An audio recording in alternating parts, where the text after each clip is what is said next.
आधे से ज़्यादा जो सा ना कब्रिस्तान की आबादी ने घेर लिया है। हम तारफ़ कराते हैं, यही काम करते हैं कब्रिस्तान का। जिसको जगह नहीं मिलती या जो कब्र खुदवाने आते हैं ना, जब वो गाल मंदा करते हैं, बदतमीज़ी करते हैं, वो अपनी कब्र खुदवाते नहीं है, दूसरी को कब्र के गए इस कब्र में खोद दें।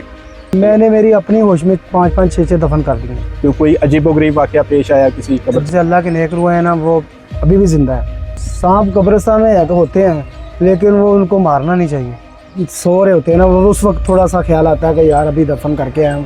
अस्सलाम वालेकुम। प्रोग्राम वियर्ड कास्ट के साथ मैं शहबाज अहमद जिंद्रान। वालेकुम। हमारा इस प्रोग्राम का मकसद ये होता है कि ऐसे लोगों से आपको मिलवाया जाए जो कि जिनकी ज़िंदगी आम तौर पर आप लोगों से पोशीदा होती है। ज़ाहिर वो सोसाइटी के बड़े अहम किरदार होते हैं, लेकिन हम उनसे मिलते भी हैं, लेकिन हम उनकी प्रोफेशनल लाइफ और उनकी ज़िंदगी के मतलब उस तरह नहीं जानते जिस तरह के हम दूसरों के मतलब जानते हैं।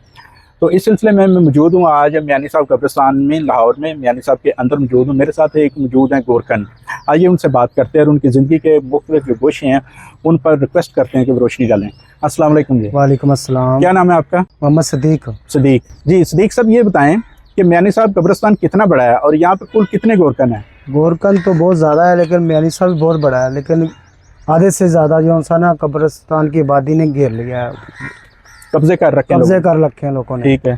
तो टोटल कितने यहाँ पे गोरकन है, कोई आइडिया? गोरकन तकरीबन 200 से 250 से करीब है। तो कितने पैसे मिलते हैं कब्र के आपको, एक कब्र बनाने के, खुदाई के और तदफीन के? वो उधर जमा होते हैं, जनाजगाह में जमा होते हैं 10,500 रुपये। उसमें से आपको कितने मिलते हैं? 9,500 में हमें मिलता है। 9,500 आपको मिलता है और 1,000 जो वो सरकार अपने तौर पे भी गोरकन किसी कोई पता चले तो आप अपने तौर पे कब्र खोद सकते हैं, या कि उसके लिए जरूरी है कि वो जाके उधर बताना पड़ता है कि ये हमारा अजीज यार दोस्त है, अजीज है? वो फिर वो सिर्फ पर्ची कटवानी पड़ती है उधर से। ठीक है, वो खुद ही कर सकते हैं, वो किसी नंबर में नहीं डालते। अच्छा ये बताएं कि आप कब से ये गोरकन का काम कर रहे हैं? तकरीबन मेरी सारी उम्र होगी इधर। अच्छा ये बताएं कि आपके वालिद साहब भी यही काम करते थे? जी। अब आपके बच्चे कितने हैं? 5 बच्चे हैं मेरे। तो बच्चों को भी आप वो भी इधर ही आएंगे? बच्चे को हम पढ़ा रहे हैं, बड़े बच्चे सब पढ़ रहे हैं। बच्चे पढ़ रहे हैं। मेरा बड़ा बच्चा 9th क्लास में पढ़ रहा है। अच्छा 9th में। तो आपको कैसे कोई माशरे में आपको कोई आपके जो रिश्तेदार हैं उनको पता है कि आप गोरकन हैं? हाँ जी, हमारे रिश्तेदार सबको पता है गोरकन है। हाँ जी। रिश्तेदारों में और भी क्यों है गोरकन? हाँ जी, मेरा बनवाई भी है, मेरे भांजे भी हैं, मेरे और भी रिश्तेदार हैं। यानी कि बरादरी में कोई ऐसा इशू नहीं बनता कि ये देखें कौन सा काम कर रहे हैं? कोई इशू नहीं हमारे पास है। इस काम को लेके बाहर आप जो तारुफ कराते हैं जब कहीं के जाते हैं? हम तारुफ कराते हैं, यही काम करते हैं कब्रिस्तान का। ठीक है। कोई शर्म कोई झिझक नहीं महसूस होती? शर्म नहीं। काम ही जो करें कब्रिस्तान का करें, कब्रिस्तान का बताना है। हम बाहर जाके कि हम एजी ऑफिस में लगे हुए हैं या फलानी जगह में लगे हुए हैं, हाँ, वो तो झूठ मारने की बात है ना। आप इस शोबे में समझते हैं कि बच्चों को आपके आना चाहिए या नहीं? नहीं आना चाहिए। वजह यही है कि इधर जलालत बहुत है। किस तरह जलालत है? जलालत है ये को शायर जिसको जगह नहीं मिलती या जो कब्र खुदवाने आते हैं ना, जब वो गाल मंदा करते हैं, बदतमीज़ी करते हैं, अपनी कब्र नहीं खुदवाते। एक तो है ना, अपनी कब्र की इजाज़त है, कब्र खुदवाओ तो उसमें दफन करवा लो। ठीक है। वो अपनी कब्र खुदवाते नहीं है, दूसरी को कब्र के गए इस कब्र में खोद दें, हमसे पैसे ले लें। हम पैसे कैसे लें? ये रोज़ाना आते हैं, दूसरे दिन, हफ्ते 15 दिनों बाद आते हैं, तो इसीलिए फिर वो गाल मंदा करते हैं, हमारे से बर्दाश्त नहीं होता। यानी कि लोग आते हैं, उनको कोई जगह पसंद आती है तो ऑलरेडी वहाँ पे कब्र होती है, तो वो कहते हैं इसी कब्र खाली के जगह अंदर कहीं भी नहीं है। इस मियानी साहब में खाली जगह कहीं भी नहीं है, थोड़ी थोड़ी है जहाँ पे टोए वगैरह या डिब्बे वगैरह हैं, उसमें है जगह। बाकी सारी ऐसी ही हैं जो पहले कब्रें थी उनके अंदर ही नई कब्र बनी। मैंने मेरी अपनी होश में 5-5, 6-6 दफन कर दिए एक ही कब्र में। हाँ जी, हमारे बड़ों ने पता नहीं कितने कितने कर दिए एक कब्र में। नीचे से मुर्दे निकलते हैं? वो नीचे ही रह जाते हैं, उसमें मिट्टी डाल देते हैं, पर्दा डाल निकलते हैं पर्दा पे। हाँ जी, हड्डियाँ निकलती हैं। अच्छा कोई ऐसी आपने कोई कब्र खोदी जिसका आज तक आपको याद हो, तो कोई अजीबोगरीब वाकया पेश आया किसी कब्र? अजीबोगरीब वाकया यही है कि जो से अल्लाह के नेक रूह है ना, वो अभी भी जिंदा है। उसको मिट्टी में कफन को मिट्टी भी नहीं लग रहा। ठीक है। वो कैसे पता है आपको? वो कैसे पता जी, ऐसे वो मिट्टी 10 साल भी हो गया कब्र को, जब कब्र खोलते हैं उसको मिट्टी नई कब्र के लिए जब आप खोलते हैं उसमें अंदर से एक नया मुर्दा ऐसे होता है जैसे कल दफन किया, साफ दफन किया। ठीक है। क्योंकि कभी सांप निकले हो नीचे से? सांप कब्रिस्तान में है तो होते हैं, लेकिन वो उनको मारना नहीं चाहिए, हम मारते नहीं उसको। कब्र की खुदाई के दौरान निकलते हैं सांप? वो छोटे मोटे निकलते हैं, यहाँ पे न्योले आते हैं। हाँ न्योले काफी हैं। हाँ जी, काफी न्योले हैं, वो उसकी वजह से सांप और न्योले की दुश्मनी है। तो ये बताएं कि ये जो गोरकन का काम है इसके लिए कोई तरबियत होती है या ऐसे ही है?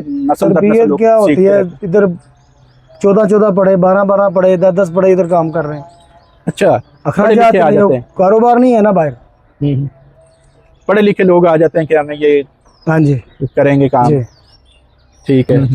अच्छा, आपके ख्याल में जो लोग अपने आते हैं प्यारों को दफन करने, वो उनको जल्दी होती है या कि बैठे रहते हैं? कोई ऐसी फीलिंग्स आपकी क्या होती है कि लोग कहा जाता है कि दफना के बस निकलन दी करते हैं? कोई इतने जल्दी भी करते हैं, कोई इतने बैठे रहते हैं, जिन्होंने जल्द कई ऐसे आते हैं कि इतने वड्डियां वड्डियां गल्लां करते हैं, बाहर सड़क पर निकलते हैं, सारा कुछ खत्म हो जाता है। इस पेशे में आपको रूहानी तस्कीन मिलती है, सुकून मिलता है? सुकून मिलता है जी।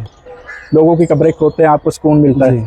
अच्छा, ये बताएं कि आप लोगों को क्या पैगाम देना चाहेंगे ज़िंदगी और मौत के हवाले से? अल्लाह के नमाज पढ़ें, रोज़ा रखें, ज़कात दें, यही पैगाम देना चाहते हैं। 5 वक्त नमाज पढ़ना चाहिए। अच्छा, कभी किसी लाश को आपने देखा कि उसकी कोई बेरुमती की गई हो? नहीं, हमने नहीं देखा। कोई लड़ाई झगड़ा जब जनाजे पे कभी आपने उस जनाजे पे जैसे हो जाता है, एक रिश्तेदार आके कब्र खुदवा जाता है, दूसरा आके कहता है इसमें कब्र क्यों खोदी है। वो जनाजा फिर इधर आधा घंटा या घंटा वो बहस चलती रहती है, फिर लेकिन दफन तो उसी में होता है। फिर वो डिसाइड कर लेते हैं यार कोई बात नहीं, बाद में 2 निशान बना देंगे। ठीक है, यानी कि वो कहते हैं उन्हें कब्र पसंद नहीं आती जी। अच्छा, ये बताएं कि जब कभी कोई बच्चे की लाश आती है या किसी नौजवान की, तो आपको दुख नहीं होता कि यार ये देखें? बच्चों की लाज तो हमारे भी बच्चे हैं, हम भी बच्चों वाले हैं, लेकिन बच्चे की जैसे वो फूल आया वैसे वो चला गया। दुख होता है। तो होता है ना। हमें शाम को जब रात होती है तो आप अगर आज एक मैयत दफन करते हैं तो शाम को वो आपको परेशानी नहीं होती, कोई सताता नहीं है कि यार ये मैं क्या, कोई एक आपके अंदर वो एक गम की एक कैफियत नहीं होती? रात को जब सो रहे होते हैं ना, वो उस वक्त थोड़ा सा ख्याल आता है कि यार अभी दफन करके आया हूँ, उसकी आज पहली रात है, हम तो जाग रहे हैं, हम तो सुकून से सो रहे हैं, वो बेचारा उसका हिसाब किताब होना शुरू हो गया। हिसाब किताब तो थोड़ा होता है परेशानी गम परेशानी हो जाती है।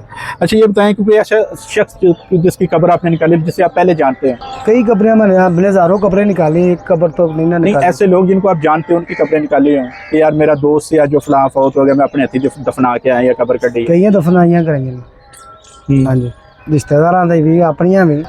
अच्छा, ये बताएं कि जब आप कब्र खोदते हैं तो कोई दुआ पढ़ते हैं, कोई विरद करते हैं या कोई? कलमा पढ़ते बस, और क्या करना हमने, वो बार बार पढ़ते रहते हैं बस। ठीक है। कभी आपने कोई हवाई चीजें देखी हुई जिन भूत या हवाई चीज़ें कुछ भी नहीं है, ये बातें करते सब, ये कोई हवाई चीज़ें नहीं। मुझे कोई रात को कहे ना 12 बजे इधर आ जाए, मैं उधर आ जाऊँगा, कोई हवाई चीज़ नहीं। इधर कब्रिस्तान के अंदर पड़ा होता है जी, यहाँ साया होगा, वो वैसे कोई ऐसे बातें करते हैं, कुछ भी नहीं है इधर, कुछ भी नहीं, कुछ भी नहीं है। कभी आपको कोई शय नहीं दिखाई? नहीं, कुछ भी नहीं दिखाई। तो रात के वक्त भी आप कब्रें खोदते हैं? 24 घंटे। 24 घंटे। 12 बजे के बाद 1 बजे जब आ जाना ना काम आता है, वो उस वक्त आप उठ के चले जाते हैं। अच्छा, जब ये अमूमन कोई आते हैं तो लोग दफनाने के लिए, तो उनकी अमूमन डिमांड क्या होती है? यही होती है कि कब्र के लिए खास जगह या इसके अलावा भी कोई डिमांड? खास जगह यही होती है, कहते हैं ये मेरी वालदा की है, इसके साथ मेरे वाला साहब की ख्वाहिश है, ये इधर ही होनी है, उधर जगह नहीं होती, फिर वो बहस करते हैं। अच्छा, ये बताएं कि बारिश हो या बहुत ज़्यादा सख्त मौसम हो तो फिर कैसे कब्र खोदते हैं? वो हमने शापर रखे हुए हैं अपने ऊपर। हाँ जी, शापर वो डाल लेते ऊपर, कब्र के ऊपर शापर डाल के नीचे काम करते रहते हैं। ठीक है। आप कभी बीमार हुए हो तो आपको खौफ महसूस हुआ होगा कि मेरा भी तो आखिरी टाइम नहीं आ गया, आखिरी टाइम कौन दफनाएगा? हाँ जी, सारे दाना साढ़े बड़े नहीं रहते, सी कितने रहना। जी, व्यूज ये थे मोहम्मद सदीक जो कि गोरकन है लाहौर मियानी साहब कब्रिस्तान में, और अरसा 42 साल से यहाँ पे वो काम कर रहे हैं। उनके वालिद साहब भी यही काम करते थे। आपने सुनी उनकी बातें कि माशरा उन्हें किस तरह ट्रीट करता है, लेकिन वो कहते हैं कि उन्हें इस अपने काम पे फ़ख्र है, वो बड़े सुकून से रहते हैं और उन्हें कभी भी कोई परेशानी पशेमानी नहीं हुई। और उनके बच्चों को अगर वो चाहते हैं कि वो इस शोबे में ना आए, क्योंकि यहाँ पे वो कहते हैं कि ज़लालत भी बहुत है। बाकी हमने उनसे ढेरों बातें की जो आपने सुनी। इस तरह के मज़ीद प्रोग्राम्स के लिए आप देखते रहिए रिपोर्टिंग डिजिटल।